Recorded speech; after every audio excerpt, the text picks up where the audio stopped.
When my son told me there was no place for me at the dinner table, I didn't fight it. I simply stood up. The room fell silent as my son, Matthew, sat at the head of the table, his wife, Claire, beside him. The guests, who I had hoped would be here to celebrate my 65th birthday, exchanged uncomfortable glances. My heart sank as Claire's voice broke through the stillness, sharp and dismissive.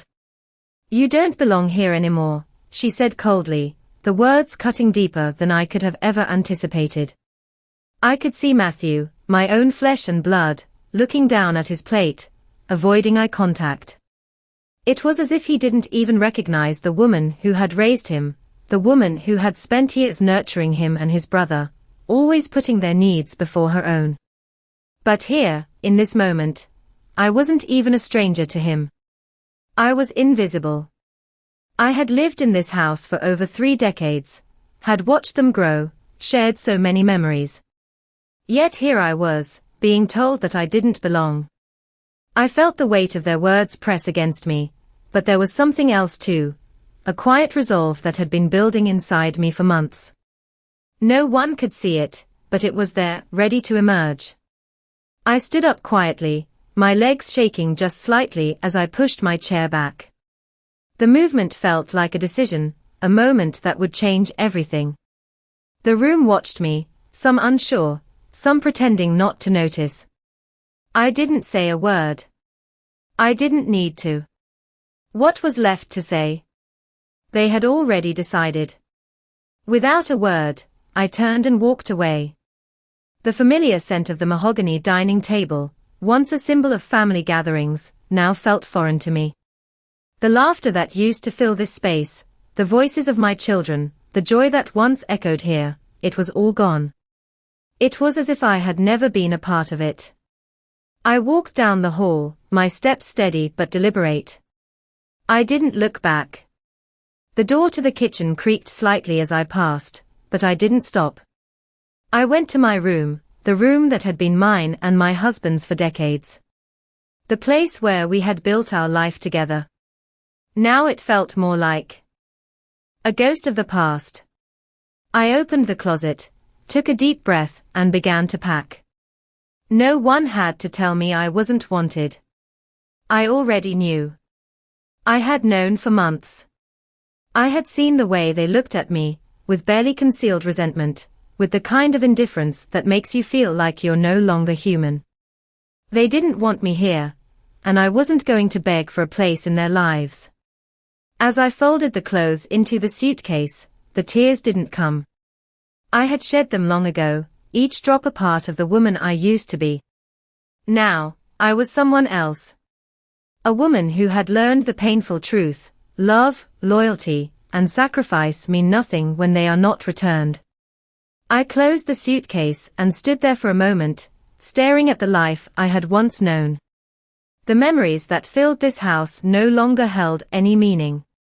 And I realized, in that moment, that the only person who could truly change my future was me. It was time to leave. But not just leave, to reclaim my life. And I would do it without looking back. As I stood there in the hallway, my hand resting on the suitcase, I felt the weight of the decision I had just made settle into my bones. The air in the house felt colder now, the silence stretching out before me like a vast, empty space. I could hear faint sounds from the living room, the muffled voices of my son and daughter-in-law, but I didn't turn back. Their words, the ones that had cut me so deeply, still echoed in my mind. "You don't belong here anymore." I had been a mother, a wife, and a caretaker for years, but in that moment, I was nothing but an outsider in my own home. I wasn't sure how long I stood there, but eventually, I took a deep breath and zipped up the suitcase. I was leaving. Not because I wanted to, but because they had left me no choice. The house that had once been filled with laughter and the warmth of family now felt like a cold, empty shell.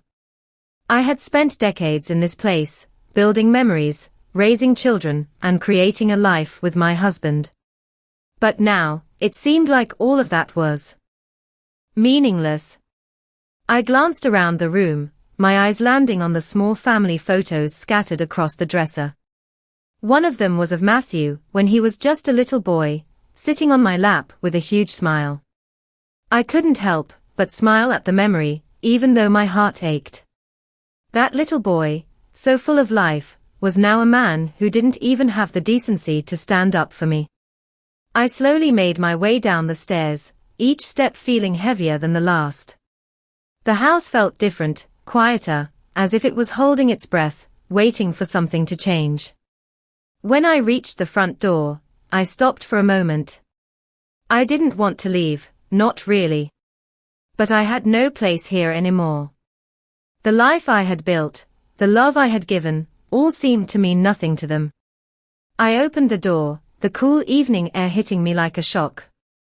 The world outside was still, as if it too understood that a chapter in my life was coming to an end.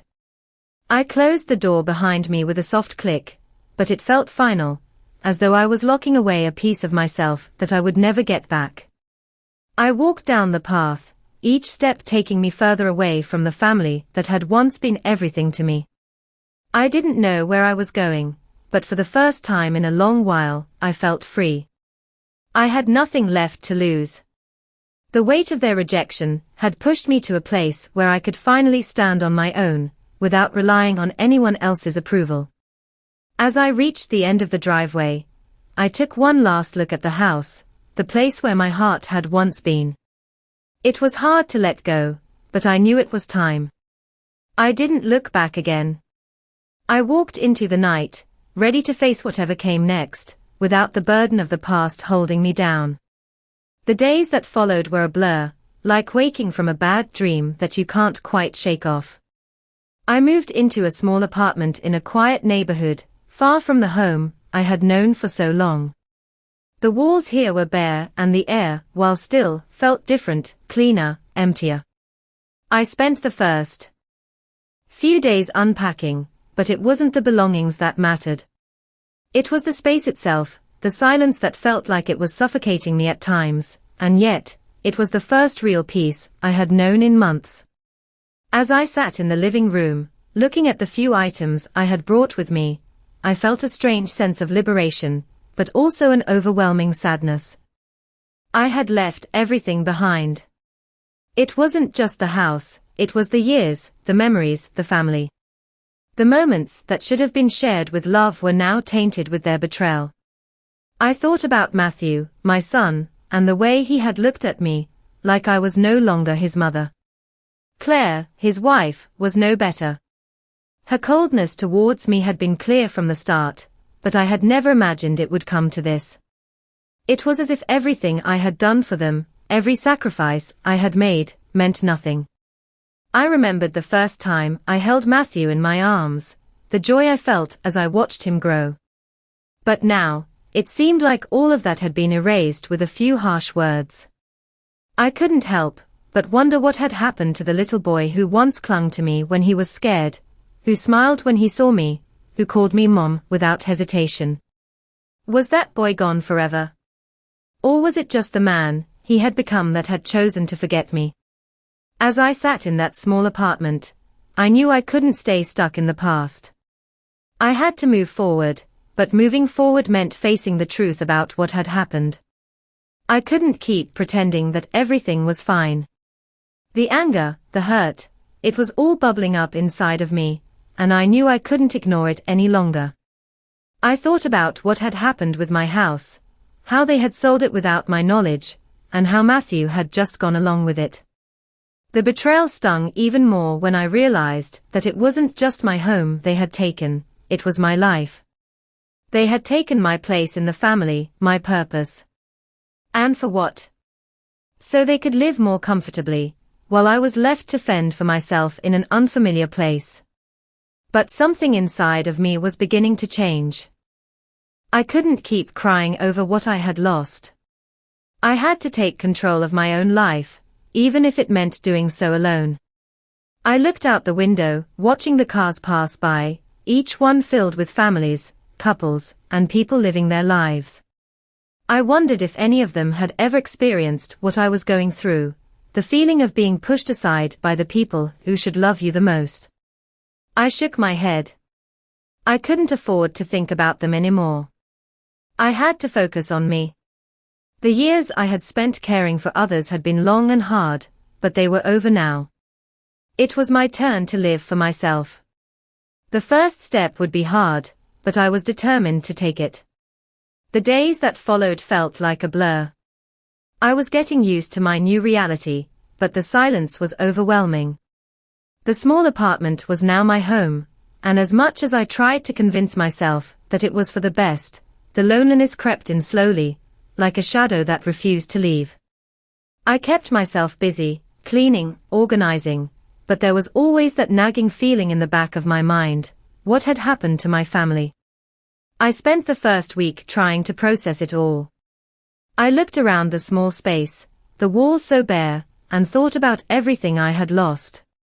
The house, the life I had built, the family that had once been the center of my world, it was all gone. I tried to find comfort in the little things. I took long walks in the mornings, just to clear my head. The fresh air, the sound of the birds, and the sight of people going about their lives, it should have been comforting, but it only reminded me of what I no longer had.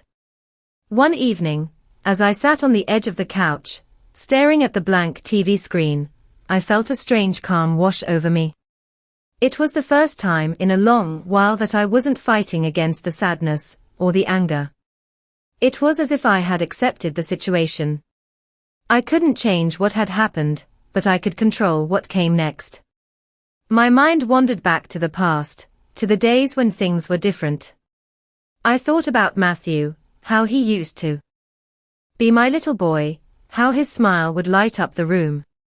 I remembered the countless times I held him when he was scared, the way he would seek comfort in my arms.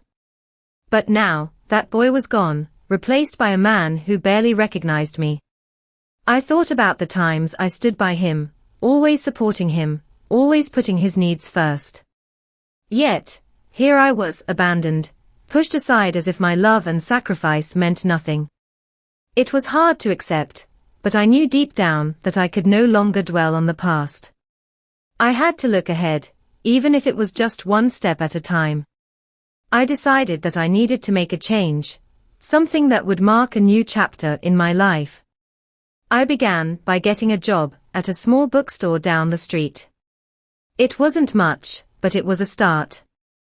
I wasn't ready to just sit idly by and let my life slip away. I wanted to prove to myself that I was capable of starting over, of finding new purpose. The first few days at the bookstore were awkward, but there was something liberating about it. I could feel a small spark of hope, something I hadn't felt in a long time. The customers, the routine of shelving books, even the quiet moments spent reading, it all gave me a sense of normalcy, something I had been missing. As the days passed, I found myself thinking less about Matthew and Claire.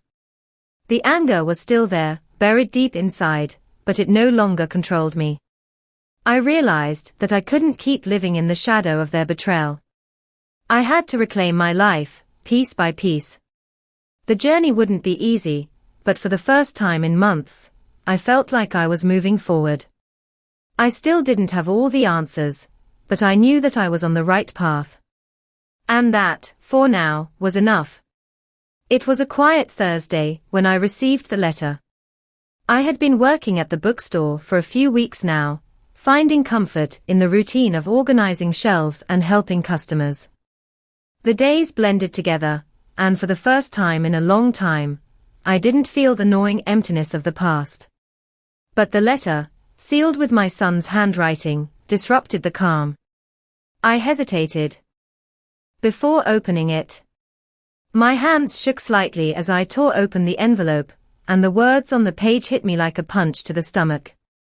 Mom, I know this may be hard for you to hear, but we've been talking, and Claire and I think it's time you move on from the house. I know it's been tough since Dad's passing, but the house is too much for you to handle. It's time to think about the future. Please understand, we only want what's best for you. I stared at the letter, the words blurring before my eyes. I had hoped for an apology, for some sign that Matthew still cared, but there was none. This wasn't about concern for me. It was about control, about taking everything from me. I had already lost my home, but this was a betrayal that felt deeper than anything before. How could he say that to me? How could he treat me like I was a burden, when I had given everything for him and his brother? I folded the letter carefully and set it aside, trying to calm the storm inside me. My anger rose, but there was something else too, something darker. The years of being pushed aside, of sacrificing for my family without a word of thanks, had taken their toll. I had spent too much of my life putting their needs before mine, and now, there was nothing left. No home, no family, no love. But I couldn't let this be the end. I was done being the victim. I had learned that I was stronger than I had ever given myself credit for. The woman who had once walked away from the table without a word of protest was gone. The woman who had quietly accepted betrayal was no longer who I was. I couldn't change the past, but I could change the future. I didn't need their approval. I didn't need their love. I would build my life again, starting with the decision to never let them define me. I sat down at the kitchen table, breathing in deep. The sound of the cars passing outside filled the room, but inside, it was still. I wasn't just going to survive anymore. I was going to thrive. The letter, the rejection, all of it, none of it mattered anymore. I knew what I had to do. I wasn't going to beg. I wasn't going to plead for their affection. I had given enough of myself to them. Now, it was time to give something to me. I smiled, the first real smile I had had in weeks. I was going to take back my life. The following week was a turning point. I had already made up my mind, but now, I needed to put my plan into motion. I woke up early every morning, the silence of the apartment no longer unnerving, but rather a backdrop to the quiet strength I was beginning to feel. I started reaching out to old friends, the ones who hadn't forgotten me, the ones who still cared. Some of them were surprised to hear from me, others relieved that I was finally taking steps to move on. I began to reconnect with people I had let slip away in the chaos of family life. It wasn't much, but it was a start. One evening, after work, I decided to take a walk around the neighborhood. The weather was warm for October, and the streets were bustling with life. People were out walking their dogs, children were playing in the park, and the world seemed to be moving forward. I stopped by a small coffee shop, a place I had passed by many times, but never entered. I ordered a coffee and sat by the window, watching the world outside. For the first time in a long time, I felt at peace. The coffee was hot, comforting, and for a brief moment, I wasn't thinking about the past or my estranged family. I was simply present. As I sat there, I realized that I had been waiting for something, waiting for them to come back, waiting for an apology, waiting for someone to tell me that I mattered. But I didn't need to wait anymore. I didn't need their approval or their love. I was enough on my own. The realization hit me like a wave, and for the first time in months, I felt the heavy weight of the past lift off my shoulders. It was gone, and I was free. I finished my coffee and left the shop, stepping into the cool air of the evening. The streets, the people, the world, it all felt new to me now.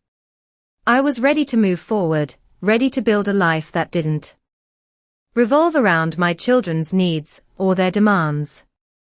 I wasn't sure what the future held, but for the first time, I was excited to find out. I had been lost for so long, but now, I had found my way again.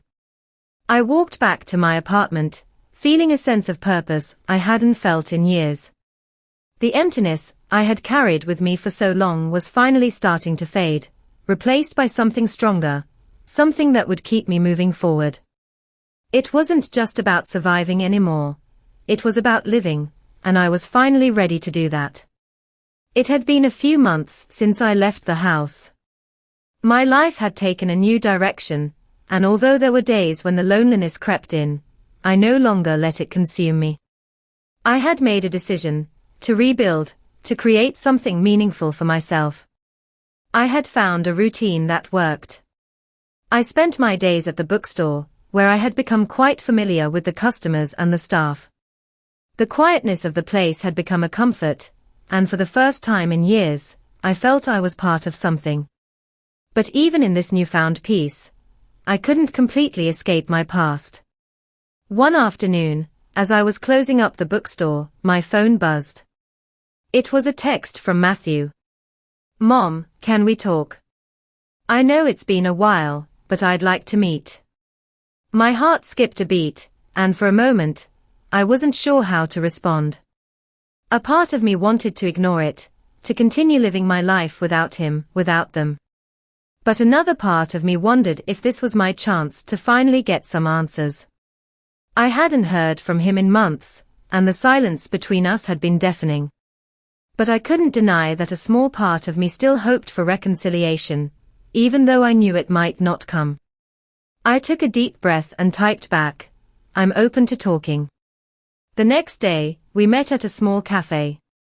I arrived early, my hands slightly trembling as I took a seat by the window. I could see people walking by, laughing and chatting, but all I could focus on was the weight of the conversation ahead. When Matthew walked in, he looked different. He wasn't the boy I remembered, but the man he had become. His posture was rigid, his expression guarded. He sat down across from me, and for a moment, neither of us spoke. The silence felt heavy, but I refused to break it first. Finally, he spoke. "Mom, I know I've hurt you. I'm sorry for how everything turned out." His voice was soft, almost apologetic, but there was something distant about it, something that didn't feel entirely genuine. I looked at him, studying his face, wondering if this apology was truly from the heart, or if it was just another attempt to smooth things over. "Why didn't you fight for me?" I asked, my voice steady but filled with years of pain. He looked away, the guilt in his eyes fleeting. "I didn't know how," he admitted quietly. I thought I was doing what was best." I could feel the anger rising inside me, but I held it back. "What was best for me, Matthew? You sold my house, you pushed me out of your life, and now you expect me to just forget it all, because you say you're sorry." His face hardened slightly, and I could see that he wasn't ready to hear the truth. But I had to say it. "You don't get to decide what's best for me. You don't get to make decisions about my life anymore." The words hung in the air between us, and for a moment, there was a silence, deeper and more painful than before. He didn't argue. Instead, he nodded, as if he understood. "I know," he said. "I know I can't fix everything. But I want to try, Mom. I really do."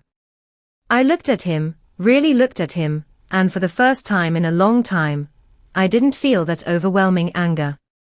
Instead, I felt something else, something I hadn't felt in years. Hope. Maybe things couldn't go back to the way they were. Maybe they didn't need to. But in that moment, I realized that I was not alone anymore. Whether Matthew and I could rebuild our relationship or not, I knew I was capable of standing on my own 2 feet. And that was enough for me. The days after our conversation were still quiet, but something inside me had shifted. I had learned to let go of the anger, the pain, the feeling of abandonment. It wasn't easy. And there were moments when I would catch myself looking at an old photo, or remembering a time when things felt right, but I no longer allowed those memories to control me. I spent more time at the bookstore, which had become my sanctuary. It wasn't just the books that gave me comfort, but the small, quiet moments I shared with the customers, the friendly greetings from the regulars, and the peace that came from the simplicity of it all. One evening, as I was closing the store, a familiar face walked through the door. It was Claire, my daughter-in-law. She stood in the doorway for a moment, hesitating, before walking toward me. My first instinct was to turn away, to ignore her, but something inside me told me I couldn't just shut her out completely. She had been a part of my family for so long, and despite everything that had happened, I couldn't just pretend she didn't exist. She stood in front of me, her hands nervously wringing together. "I've been meaning to talk to you," she said, her voice softer than I expected. I nodded, not sure what to say, but also not wanting to be rude. I gestured toward the small table by the window, offering her a seat. She sat down, and for a moment, there was only silence between us. I could feel the weight of the years that had passed, the years of tension and resentment. Finally, Claire spoke again. "I know things have been difficult, and I've been thinking a lot about what happened. I'm sorry for the way I treated you. I should have been more understanding." I sat there, listening to her words. She sounded sincere, but it was hard to shake the memories of everything that had happened. The house, the way they had treated me like an afterthought, the way she had turned Matthew against me. But despite all of that, I found myself wanting to believe her, wanting to believe that maybe she had changed. "It's not just about the apology," I said, my voice steady. "It's about the choices you made, the way you pushed me out of the family, the way you treated me like I didn't matter." She nodded, looking down at her hands. "I know. And I regret it. I've been selfish, and I didn't realize how much I hurt you until now. I can't take back what I did, but I can try to make it right." Her words hung in the air, and I found myself weighing them. Could I forgive her? Could I ever trust her again? The truth was, I wasn't sure. But in that moment, I realized that forgiveness wasn't something I had to give her for her sake. It was something I needed to do for myself. Holding on to the past, holding on to the anger, wasn't going to bring me peace. It was only going to keep me stuck in a place I no longer wanted to be. I took a deep breath and looked at Claire. "I can't forget what happened. But I'm willing to try, for the sake of moving forward. For the sake of my own peace." She smiled softly, the relief in her eyes evident. "Thank you. I know it's not easy, but I'm glad you're willing to try." We sat there for a while longer, talking about the past, about the things that had led us here. It wasn't an easy conversation, but it felt like a step in the right direction. As I closed the bookstore that night, I felt lighter than I had in a long time. Maybe things couldn't go back to the way they were, but for the first time, I felt like I was on the path to healing. I was no longer carrying the weight of anger or resentment.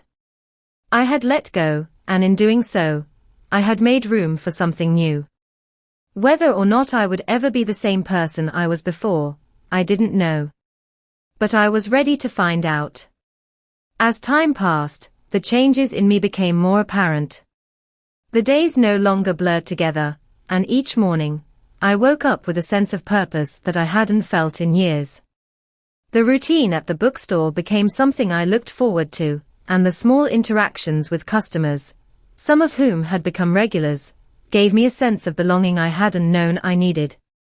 It was simple, but it was mine.